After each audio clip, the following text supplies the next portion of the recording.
अस्सलाम वालेकुम। Zero complete course की क्लास 10 है।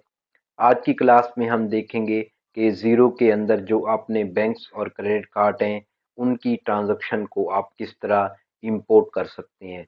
तो जैसा कि आपने हमारी क्लास 3 देखी थी, जब हमने अपने चार्ट ऑफ अकाउंट में बैंक्स और क्रेडिट कार्ड को डिफ़ाइन किया था, क्रिएट किया था, तो वहाँ पे हम हमारे सामने एक ऑप्शन आया था कि जो आपका ये बैंक अकाउंट है, इसको आप अपने जो आपका बैंक है, बार्कले बैंक है, उसके साथ आप ऑनलाइन कनेक्ट भी कर सकते हैं, जिसको बैंक फीड कहते हैं। तो हमने उस ऑप्शन को अवेल नहीं किया था। अगर हमने उस ऑप्शन को अवेल किया होता, तो हमारे पास जो हमारे बैंक और क्रेडिट कार्ड हैं, इनकी जो ट्रांज़ैक्शन हमारे बैंक के अंदर हैं, वो ऑटोमेटिकली ही हमारे ज़ीरो के जो अकाउंट है उसके अंदर फेच हो जाती थी। उसके लिए वो ट्रांजैक्शन लास्ट 90 डेज की ट्रांजैक्शन फेच हो जाती, लेकिन हमने उस ऑप्शन को अवेल नहीं किया था क्योंकि वो सिक्योरिटी पर्पस के लिए था और आपको कोर्स ट्रेनिंग के लिए हमने ये एक सैंपल कंपनी ओपन की हुई थी। इसीलिए हमने उस वक्त डिफाइन किया था कि हम अपनी जो बैंक और क्रेडिट कार्ड की ट्रांजैक्शन है, उनको हम मैन्युअली इंपोर्ट करेंगे और उसके बाद उनको रिकंसाइल करेंगे। तो आज की क्लास में हम इसी ऑप्शन को देखेंगे। तो जब भी आपने बैंक की ट्रांजैक्शन को इंपोर्ट करना है, तो जो आपके पास आपकी बैंक की ट्रांजैक्शन है या स्टेटमेंट है जो आपने अपने बैंक से डाउनलोड की हुई है, आपको उन ट्रांजैक्शंस को जो ज़ीरो का फॉर्मेट है, उस फॉर्मेट के मुताबिक उनको क्रिएट करना होगा। जो ज़ीरो का फॉर्मेट है, हम उसको डिस्कस करते हैं। उसके बाद फिर हमने अपनी सैंपल की ट्रांजैक्शन डाउनलोड की हुई है, जो हमने इस कंपनी के लिए क्रिएट किया हुआ सैंपल है, उसको हम डिस्कस करेंगे। फिर हम उसको ज़ीरो के फॉर्मेट पे कन्वर्ट करेंगे। उसके बाद फिर हम उस ट्रांजैक्शन को अपलोड करेंगे और उसकी नेक्स्ट क्लास में हम उनको रिकंसाइल करेंगे। तो सबसे पहले तो हम उस सैंपल को डिस्कस करते हैं, जो सैंपल ज़ीरो हमें देता है कि आप अपनी बैंक की ट्रांजैक्शन को इस सैंपल पे क्रिएट करें। तो उसके लिए आपके पास डिफरेंट ऑप्शन है इंपोर्ट करने के। तो आप जब भी जिस ऑप्शन में भी इंपोर्ट करेंगे, तो आपके सामने वो सैंपल अवेलेबल होगा। आपने उसी सैंपल को उसी ऑप्शन में, जिस ऑप्शन में है, आपने डाउनलोड कर लेना है। तो जहां से मैं आपने देखा आपके डैशबोर्ड पे भी ये ऑप्शन नजर आ रहा है और बैंक और क्रेडिट कार्ड के सामने आपको ये थ्री डॉट नजर आ रहे हैं। तो जब आप इस पे भी क्लिक करेंगे तो आपके सामने ये इंपोर्ट आ स्टेटमेंट आ रही होगी और आपके सामने यहाँ पे भी मैनुअल इंपोर्ट आ रही है। तो आप जो ऑप्शन सेलेक्ट करना चाहें, आप उसी पे आपने क्लिक करना है। उसके बाद फिर आपने नेक्स्ट में जाना है। तो यहाँ पे देखें आपके सामने ये ऑप्शन आ गया है, जहाँ पे आप अपनी फाइल को अपलोड कर सकते हैं। तो जो फाइल आपने ज़ीरो के मुताबिक क्रिएट की होगी, तो सबसे पहले हम ये सैंपल डाउनलोड कर लेते हैं जो जो ज़ीरो का फॉर्मेट है। और इस सैंपल के अंदर हम मैक्सिमम 1000 बैंक स्टेटमेंट अपलोड कर सकते हैं। आप 1000 से ज़्यादा ट्रांजैक्शन को अपलोड नहीं कर सकते। तो मैं इस सैंपल को डाउनलोड कर लेता हूँ। तो ये मैंने सैंपल डाउनलोड किया। तो ये देखें, ये सैंपल हमारा ओपन हो गया। यहाँ पे अब आपको, जैसा कि हमने अपनी क्लास 5 और 6 के अंदर अपनी सेल्स और अपने पेबल्स जो हमारी बिल्स थे, उन ट्रांजैक्शन को हमने इंपोर्ट किया था। तो हमने उस डिस्कशन में ये देखा था कि जो ज़ीरो का फॉर्मेट होता है और उस फॉर्मेट में जिस हेडिंग के साथ यहाँ पे स्टार लिखा हुआ आता है, जिस जिस हेडिंग के साथ स्टार आ रहा होता है, वो हमारे लिए रिक्वायर्ड होती है। उस हेडिंग की जो रिक्वायरमेंट है, वो हमें लाजमी फिल करनी होती है। अगर हम वो ट्रांजैक्शन, वो हेडिंग की ट्रांजैक्शन को फिल नहीं करेंगे, तो ज़ीरो हमारे इंपोर्ट प्रोसेस को फेल कर देगा, रिजेक्ट कर देगा। तो उसके लिए हमें उन इंफॉर्मेशन को इनपुट करना ज़रूरी होता है। यहाँ पे डेट आ रही है और जहाँ पे अमाउंट आ रही है, अमाउंट भी हमारे लिए रिक्वायर्ड है। उसके बाद ये जितने भी ऑप्शन आ रहे हैं, पे, डिस्क्रिप्शन, रेफरेंस, चेक नंबर, ये सिर्फ आपने अपनी आइडेंटिफिकेशन के लिए इनको अपलोड करना है। ये हमारे पास ऑप्शनल है और ये ज़रूरी है इस पर्पज से कि क्योंकि हमने जब रिकंसाइल करना है, तो हमने डेट और अमाउंट देख के बैंक को रिकंसाइल नहीं करना, हमने डिस्क्रिप्शन देख के रिकंसाइल करना है। तो आपने ये इन्फॉर्मेशन भी अपनी बैंक स्टेटमेंट से ज़रूर कॉपी करनी है, क्योंकि इसके बगैर आपकी बैंक की रिकंसिलेशन नहीं हो सकेगी। तो यहाँ पे आपको अमाउंट का सिर्फ एक कॉलम नजर आ रहा है।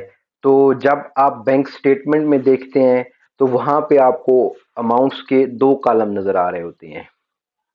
एक कॉलम में डेबिट की ट्रांजैक्शन नजर आ रही होती है और दूसरे कॉलम में क्रेडिट की ट्रांजैक्शन नजर आ रही होती है। तो जो डेबिट की ट्रांजैक्शन होती हैं वो हमारे बैंक से विदड्रॉ होती हैं, वो हमने किसी को पेमेंट की हुई होती है या हमने वो कैश विदड्रॉ करवाया हुआ होता है। और जो क्रेडिट की ट्रांजैक्शन होती हैं वो हमारी जो रसीट्स होती हैं, जो हमें अपने बैंक के अंदर हमें रसीद मिलती हैं। तो जीरो के फॉर्मेट के मुताबिक आपने जो अमाउंट का कॉलम है वो आपने एक ही कॉलम के अंदर अपनी डेबिट और क्रेडिट की ट्रांजैक्शन दोनों को रखना है। तो उसका तरीकेकार ये है कि जो आपकी डेबिट की ट्रांजैक्शन है उनको आपने नेगेटिव अमाउंट में यहाँ पे शो करवाना है, कि क्योंकि वो हमारी विदड्रॉ होती है, वो ट्रांजैक्शन हमारी डेबिट होती है। और जीरो के अंदर जो डेबिट है वो बेसिकली नेगेटिव है, वो क्रेडिट है, वो नेगेटिव है। तो जो क्रेडिट होता है उसको आपने पॉजिटिव ही यहाँ पे शो करवाना है और उसके आपने कोई भी साइन नहीं लिखना, क्योंकि आपको पता है कि जो जिस अमाउंट के साथ कोई साइन नहीं होता वो पॉजिटिव ही होती है। तो आपने अपनी जो बैंक की ट्रांजैक्शंस हैं उनको आपने इसी फॉर्मेट के अंदर करना है कि जो आपकी ट्रांजैक्शन डेबिट्स हैं उनको आपने नेगेटिव में साथ मार्क करना है कि वो हमारी ट्रांजैक्शन विद हो रही है, और जो रसीट्स हैं उनको आपने पॉजिटिव लेना है। तो यहाँ पे मैंने एक अपने जो हमारा बैंक है जो सैंपल बैंक है उसकी ट्रांजैक्शन डाउनलोड की हुई है। मैं आपको उसकी ट्रांजैक्शन पहले दिखा देता हूँ, उसके बाद फिर मैं इसी फॉर्मेट के अंदर उन ट्रांजैक्शन को कॉपी पेस्ट करूंगा और उसके बाद फिर मैं अपलोड करूंगा। ये मैंने अपनी जो बिजनेस ओपन किया हुआ है ट्रेनिंग के लिए, जो सैंपल कंपनी ओपन की है उसी की ट्रांजैक्शन को मैंने यहाँ पे क्रिएट किया हुआ है। और इन्हीं बैंक की जो ट्रांजैक्शन है इन्हीं को हम जो जीरो का गिवन फॉर्मेट है उसके अंदर कॉपी करेंगे और उसके बाद फिर उनको अपलोड करेंगे। तो यहाँ पे जब आप बैंक स्टेटमेंट लेते हैं तो जैसा कि हमने अभी डिस्कस किया है, तो आपके पास जो दो ट्रांजैक्शन आ रही होती हैं दो कॉलम्स में, डेबिट और क्रेडिट में, तो मैंने भी उन्हीं ट्रांजैक्शन को, जो हमारी डेबिट्स हैं उनको मैंने नेगेटिव मार्क किया है और जो पॉजिटिव है उनको मैंने, जो रसीट्स हैं उनको मैंने पॉजिटिव ही रखा है। तो यहाँ से मैं डेट को यहाँ से कॉपी करूंगा, यहाँ से मैं डिस्क्रिप्शन को कॉपी करूंगा, रेफरेंस को कॉपी करूंगा और अमाउंट्स को कॉपी करूंगा। बैलेंस को मैं कॉपी नहीं करूंगा क्योंकि बैलेंस का कॉलम हमें जीरो के अंदर नहीं देगा, वो जीरो उसको ऑटोमेटिकली ही क्रिएट करेगा।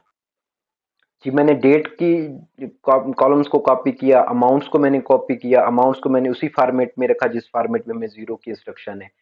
पेई को मैंने स्किप कर दिया क्योंकि हमारे पास ऑप्शनल था और हमारे पास जो डिस्क्रिप्शन आ रही है उसी की बेस पे हम अपने ट्रांजैक्शन को रिकंसाइल करेंगे। उसके बाद जिन ट्रांजैक्शन का रेफरेंस आ रहा था मैंने रेफरेंस को कॉपी पेस्ट किया है। अब ये हमारा जीरो का सीएसवी फॉर्मेट हमारा तैयार है। अब मैं इसको कॉपी, इसको मैं सेव करता हूँ और उसके बाद मैं फिर जीरो की स्क्रीन पे जाके इसको मैं अपलोड करता हूँ। जहाँ से हमने डाउनलोड किया था, अब मैं अपने उसी फॉर्मेट को, जो हमने जीरो का अपनी बैंक स्टेटमेंट क्रिएट किया उसी को मैं यहाँ से कॉपी करता हूँ। जी, कॉपी करने के बाद मैं यहाँ पे इंपोर्ट पे क्लिक करता हूँ। तो अब आपके सामने नेक्स्ट में यहाँ पे वो सैंपल में कुछ ट्रांजैक्शन, जो आपकी पहली ट्रांजैक्शन है या कुछ ट्रांजैक्शन है उनको जहाँ पे शो करवा रहा है कि जो आपकी ट्रांजैक्शन है वो इस तरीके से जीरो के अंदर इंपोर्ट हो रही है। कि जो आपकी अमाउंट सबसे पहले अमाउंट आ रही है 80,000, वो आपकी रसीट है, क्योंकि वो जहाँ पे उसके साथ जहाँ पे ट्रांजैक्शन के साथ नेगेटिव मार्क नहीं हुआ हुआ। और यहाँ पे वो कह रहा है कि डोंट इंपोर्ट के चेक का ऑप्शन दे रहा है कि आप यहाँ पे चेक कर सकते हैं, क्योंकि आपके जो फर्स्ट कॉलम के अंदर है वो हेडिंग है। आप यहाँ पे कुछ ट्रांजेक्शन वेरीफाई कर सकते हैं जब आप समझते हैं, देखते हैं कि साहब की ट्रांजेक्शन ठीक तरीके से इंटर हुई है, जीरो ने ठीक तरीके से उनको इंपोर्ट किया है, तो आप इनको सेव कर देंगे। जब आप सेव करेंगे तो आपके सामने ये ऑप्शन आ जाएगा कि आपकी 26 स्टेटमेंट्स लाइन बार इंपोर्ट जीरो डुप्लीकेट। कोई ट्रांजेक्शन अगर डुप्लीकेट होगी तो यहाँ पे वो एरर दे देगा। अगर आपने कोई हेडिंग कॉलम चेंज किया है तो आपको वो भी यहाँ पे उसका एरर दे देगा। तो मेरी 26 स्टेटमेंट की जो ट्रांजेक्शन है वो इंपोर्ट हो गई है, मैं ओके करूंगा। तो जब मैं अपनी बैंक की स्टेटमेंट में जाऊंगा, यहाँ पे मेरी अभी ये ट्रांजेक्शन रिकंसाइल के टैब में है, क्योंकि मैंने अभी ये ट्रांजेक्शन को कैटेगराइज रिकंसाइल नहीं किया, वो मैं अपनी नेक्स्ट क्लास में देखूंगा। तो इसी तरह आपने बैंक की ट्रांजेक्शन को इंपोर्ट किया। अब आप दोबारा डैशबोर्ड में आए और जहां से आप अपनी जो क्रेडिट कार्ड की ट्रांजेक्शन है उनको भी आप यहाँ से इंपोर्ट कर सकते हैं। उसका भी सेम तरीक़ेकार है। मैं उसी फॉर्मेट के अंदर जो मेरी क्रेडिट कार्ड की ट्रांज़ैक्शन है उनको मैं क्रिएट करता हूँ, उसके बाद फिर मैं उसको अपलोड करता हूँ। तो मैं इसी जो मैंने ट्रांज़ैक्शन कॉपी पेस्ट की मैं इनको सेव कर देता हूँ। आपने जो सेव करना है आपने उसको सीएसवी फॉर्मेट में सेव करना है, तभी आपकी ट्रांज़ैक्शन इंपोर्ट होगी। यहाँ पे मैंने उसको सीएसवी फॉर्मेट में सेव किया हुआ है, क्योंकि सीएसवी के बगैर आपके एक्सेल की फाइल में वो इंपोर्ट नहीं करेगा। तो मैंने ये सीएसवी फाइल में उसको इंपोर्ट किया है। इसको मैं क्लोज कर देता हूँ। अब मैं अपनी स्क्रीन पे आता हूँ। तो यहाँ से मैं क्रेडिट कार्ड में यहाँ से मैं मैनुअल इंपोर्ट पे क्लिक करता हूँ। तो हमारे पास नेक्स्ट हमसे वो कुछ फाइल का एड्रेस मांगेगा कि आपकी फाइल आपने किस जगह पे सेव की हुई है। जी, यहाँ से आपने उसी फाइल को ब्राउज कर लेना है जो फाइल आपने जहाँ पे सेव की हुई है। तो यहाँ से आप उसको अपलोड कर सकते हैं। जब आपने फाइल को अपलोड करना है उसके बाद फिर यहाँ पे आपने इंपोर्ट पे क्लिक करना है। तो जो आपकी क्रेडिट कार्ड की ट्रांजैक्शन है वो भी आप जिस तरह हमने बैंक को इंपोर्ट किया उसी तरह सेम वो भी यहाँ पे इंपोर्ट हो जाएंगी, और यहाँ से आप प्रीव्यू कर सकते हैं कि आपकी ट्रांजैक्शन किस तरह जीरो के अंदर इंटर हो रही है। अगर आप समझते हैं कि ट्रांजैक्शन गलत तरीके से इंटर हो रही है, जैसे ये ट्रांजैक्शन आपकी रिसीट्स थी और यहाँ पे उसको नेगेटिव मार्क हुआ हुआ है, यहाँ पे पेमेंट हुई है, तो आप यहाँ पे कैंसिल कर सकते हैं। अपने फॉर्मेट को ठीक करने के बाद आप यहाँ पे दोबारा अपलोड कर सकते हैं। तो अगर आपको लगता है कि ये ट्रांजैक्शन करेक्टली सिस्टम के अंदर आ रही है तो आप इसको सेव करेंगे।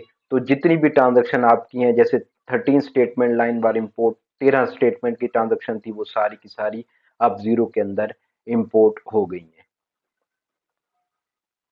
जी, तो ये हमारी ट्रांज़ैक्शन जहाँ पे इम्पोर्ट हो गई हैं। हमारी बैंक की ट्रांज़ैक्शन भी हमने इम्पोर्ट की हैं और अपनी क्रेडिट कार्ड की ट्रांज़ैक्शन को भी हमने इम्पोर्ट कर लिया है। अब हम अपनी नेक्स्ट क्लास में हम देखते हैं कि इन ट्रांज़ैक्शन को हम रिकंसाइल किस तरह करते हैं। बहुत